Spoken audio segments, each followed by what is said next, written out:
Hello dear students and parents. I am Ravi Sharma. I am going to explain you the most important questions which creeps in the minds of parents.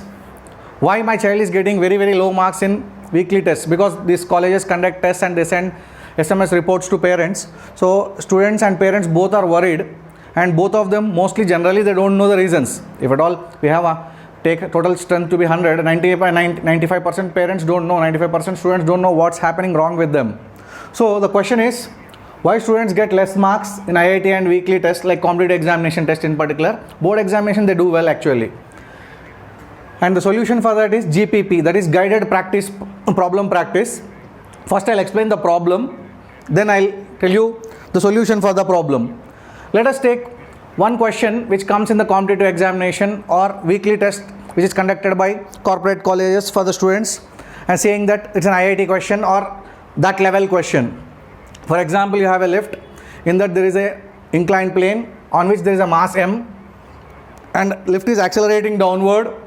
There is one vertically upward force, there is some horizontally applied force. They asked what is the distance moved by the block in some time t seconds. So distance moved in time t seconds. This kind of a question, when the student sees and if you don't know what to do, and same problem, some problem came in the IIT examination, kind of examination, whatever they are conducted in their colleges. So they have 4 options A, B, C, D. Some students do it and many of them they don't know, and once if they already have in mind that there is no negative mark, they blacken some circle like this. Without knowing, without doing, they mark that circle.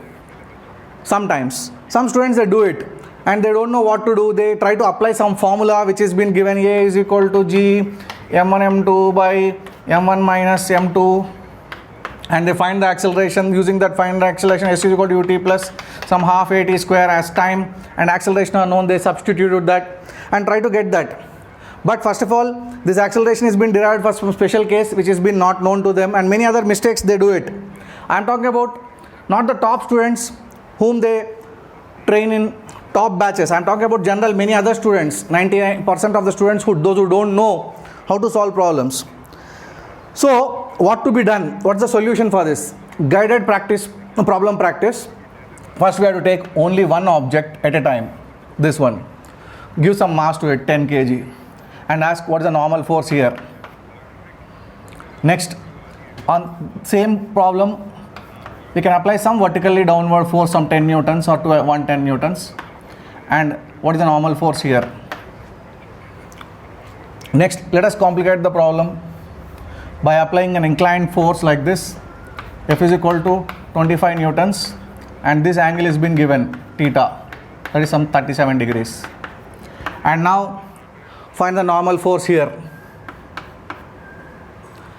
Similarly, let us complicate the problem little more by applying 2 more forces, one like this, one like this. One is a push towards, one is a pull outwards. This is say 30 degrees and 20 newtons. This is say 45 degrees, some 50 newtons. And this mass is 20 kgs. And we have a surface like this. And we will find out the normal force. Similarly, now let us keep it on an inclined plane. And when you are keeping it on an inclined plane of your inclination 30 degrees, don't give any force on it. Try to understand if mass m is there, what is the normal force here? The pressing force, the supporting force provided by the surface. Next, slowly increase the level of the problem by giving mass m.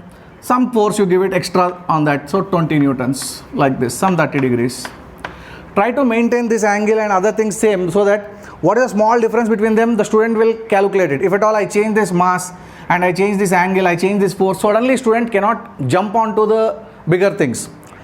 Some slow learners need guided problem practice. This is what I am saying, how it should be done.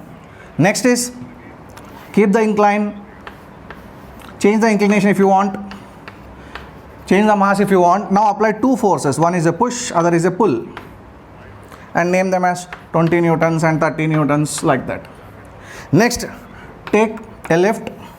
In that keep only, so try to lift is a new case for him. So this old case and new case, try to superimpose them. So now find the normal force here. This is a normal force. What is the normal force here? Kind of question. And if it is accelerating, say upward with acceleration A, what is the normal force? Now let us complicate the situation a little more by giving an inclined plane and this mass m. So this case we are enforced on lift problem. So in that we are going gradually, we are going from one level to other level. Student will be able to, if at all that, without doing all these things, and if the child try to do this kind of a problem, he will face difficulty in it. And mostly if this procedure is been not followed by the teachers and thinking them that I should solve a very tough problem to get more impression on the student, and they directly take up some very difficult problem and try to do it, they will do it, student will understand it, but student when they try to do the problem, they can't do it. Why? Because they are not gone through the process. Here problem solving is not an event which will happen in one day. It's a process. Slowly, one by one they will learn it.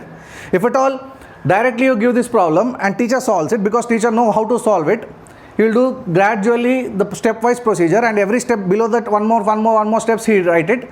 Students obviously will follow it. But when they try it, they don't get it. So we need guided problem practice, for which teacher has to make little effort.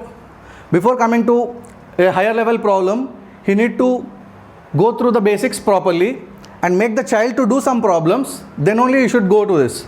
Nowadays many of the colleges, they have started DPP. There is a very good concept, daily practice problems, but whether child is doing or not, that should be taken into account. Giving DPP is a different thing. So this kind of problems, they already give it in DPP, but is child solving or not, they have to take care of it. Thank you.